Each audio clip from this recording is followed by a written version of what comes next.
บัวท่าก็งามแล้วกล้องมีสี ก็อันก็ใส่ฟิลเตอร์น้องบัวกล้าไปแล้ว เจ้าน้อยเห็นตัวเองละลงได้อยู่ในกล้อง ใส่คือลงตัวเองว่าได้ยิบ คือมางามเมืองเก่าได้ป่าวะ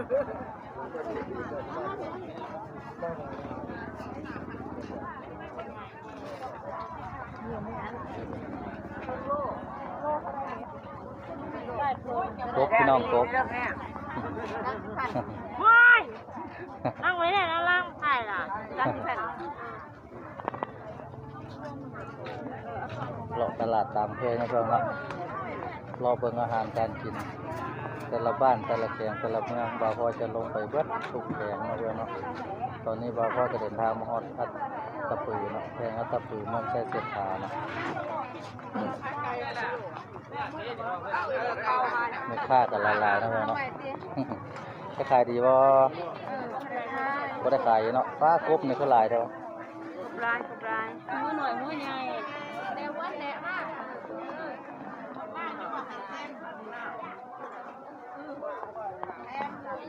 เอาเลยไม่มันเอาเลย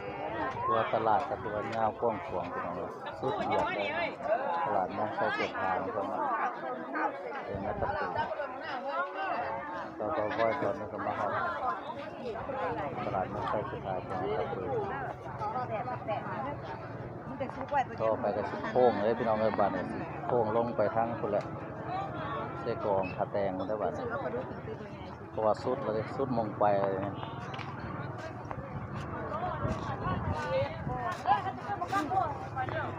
กลับมาได้มือแรกขึ้นซ้ำขึ้นซ้อยมันนอนเล่นกันเบิดมือมือแรกไม่ยอมกันเบิดคืนเมื่อประหันจะเอาจะมาทำ สบายดีสัตว์ป่าตัวยังเป็นห้องสัตว์นี่ตัวยังอันนี้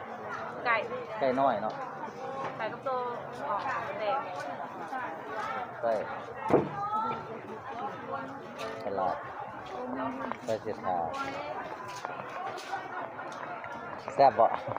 แซ่บโยมไหมค่ะ ร้านขนมไทยโฮมเด้อ ซิมเมืองก่อนเนาะแซ่บลูก ชิมได้ชิมได้ก็ชื่อ ลูกค้าก็แซ่บนำไม่ค่าซิมก่อนลูกค้าก็แซ่บนำ ชิมก่อนหนึ่งคือชิมข้าวชิมช่องก่อนคือ9,000 คุ้นหนาเลยเนาะคุ้นขึ้นเรื่อยๆบ่จะขายดีดอกอยู่ทางเขา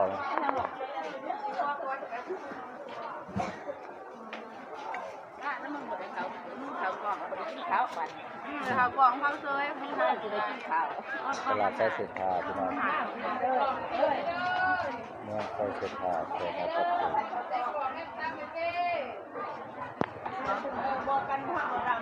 เติม3ของแท้พี่น้องเบิ่งอาหารธรรมชาติดินเบิ่มโตเกียพี่น้องโตเกียพบเกียมีหลายพี่น้องอาหารการกินนอกตลาดไส้เศรษฐา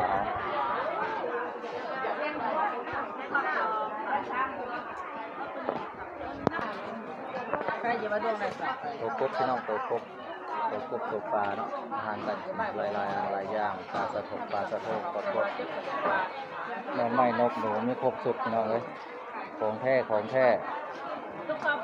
ช่องห่วงนะดีใส่ผู้ดีแห้งมีแค่จะมาเท่าไรเลยทหาร ใหม่ๆสดๆพี่น้องโตเกีย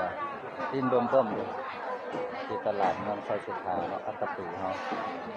ตลาดเก่าพี่น้องเราก็จะได้เข้ามาหลอกขายผ้าตามเคยเนาะเพื่อนเนาะ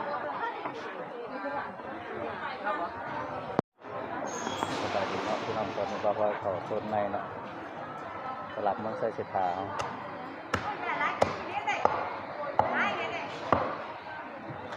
อาหารต่างๆมีหลายอย่างนะเพื่อนเนาะ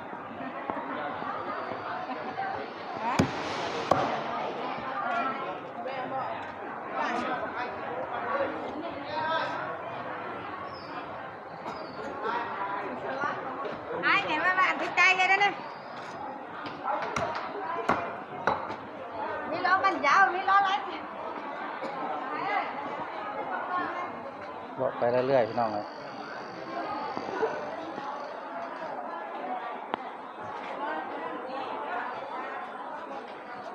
ยังเด้ซอยเนาะ ซื้อผ้าซื้อมีดเด้อพี่น้องเด้อ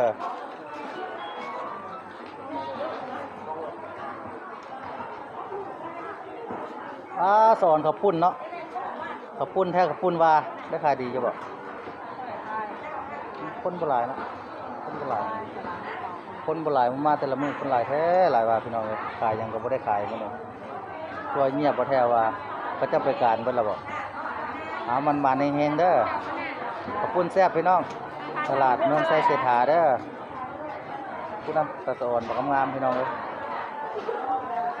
ซื้อไปกินตำส้มตำแจ่วมีงานเนาะพี่น้องมัดแขนสู้ควันเป็นงานใหม่ขอบใจมันมานเด้อ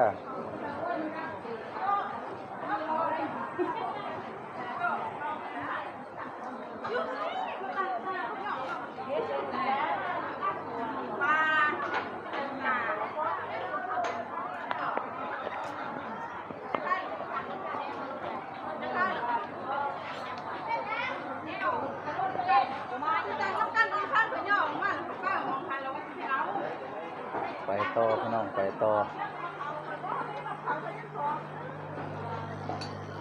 นี่แต่ไม่ค่าบ่นี่บุ้ยลูกค้าเนาะบุ้ยมีลูกค้ามีแต่ไม่ค่าบ่นี่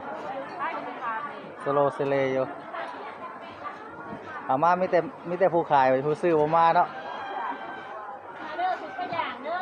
ปลาย่างบ่ ขอบใจมันมาในเฮงได้ขายดีบ่ไปเรื่อยๆเนาะติดตามเลยเด้อติดตามคนแดงคือรถน้องไปคนละโลนบ่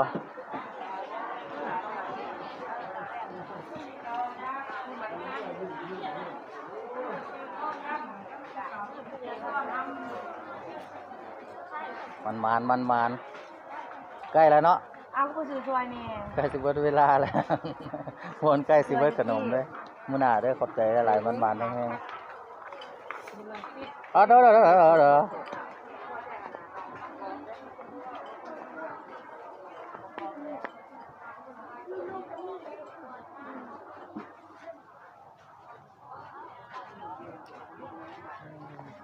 อมีเงินด้วยย่างแห้งหน่อยหนึ่งพี่น้องเลยกล้องกับลายเบิดบานมือหนึ่งจับผ้ามือหนึ่งจับกล้องกับบทเรียงบัดเอาพี่น้องเลย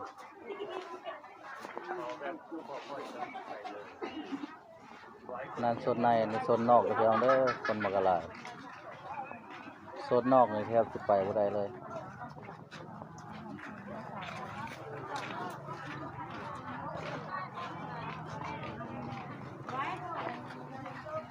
มีสองทางไปจะคือเลือกไปทางใด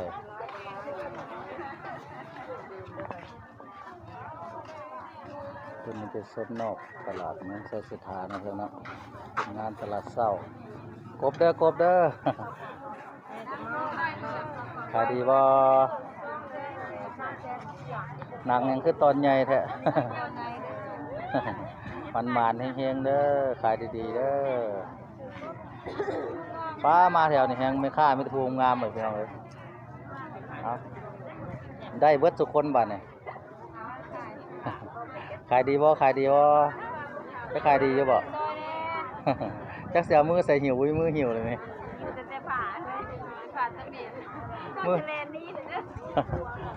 มือจับกล้องสั่นเส้นๆเลยเนี่ย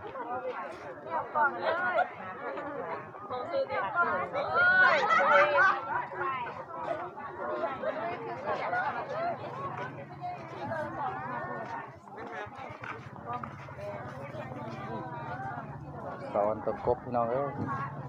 กบแบบธรรมชาติเป็นงามๆเป็นพวงกบแบบธรรมชาติอะไรเนาะ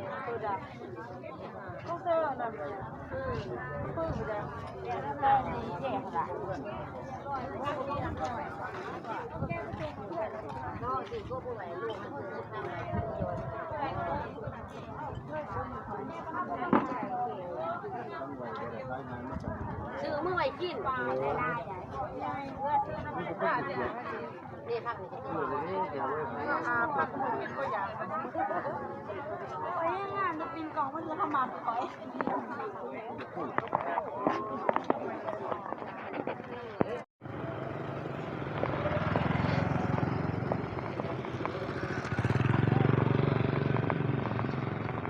คนนี้เป็นโซนหน้าตลาดนะครับเนาะ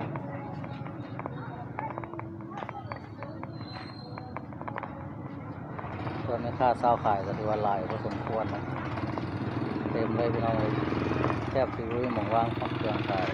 ตลาดนักใช้สินค้าถือว่ากระจายพอสมควรนะค่าเช่าขายก็หลาย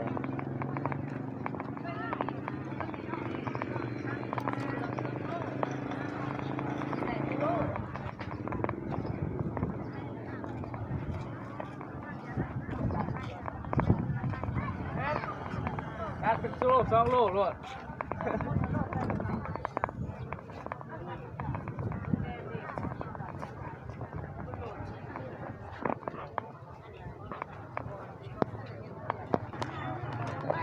อันนี้ก็เป็นเดินตลาดเช้าแล้วครับเป็นเดินตลาดที่ว่าค่าเช่าขายก็ถือว่าหลายพอสมควรนะเต็มเลยพี่น้องเลย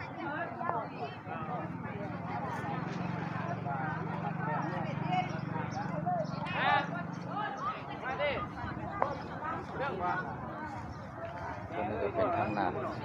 ห้าง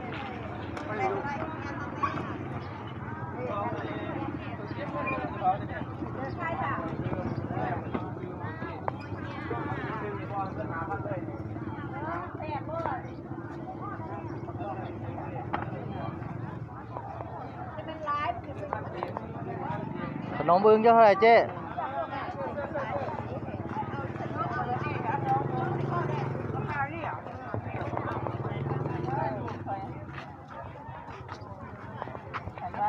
ซื้อนะขนมบึงเท่าไหร่ซื้อ5,000นะไว้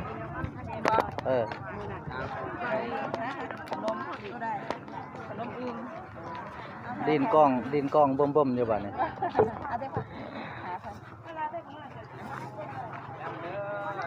ขอบใจได้ไหมค่ะเด้อแต่ขอบใจมันๆแห้งๆขายดับขายดีเนาะสำหรับคลิปนี้มาฮอนนี่บ่าวพอยขอปิดคลิปเนาะบ๊ายบายโอกาสหน้าเจอกันใหม่พี่น้อง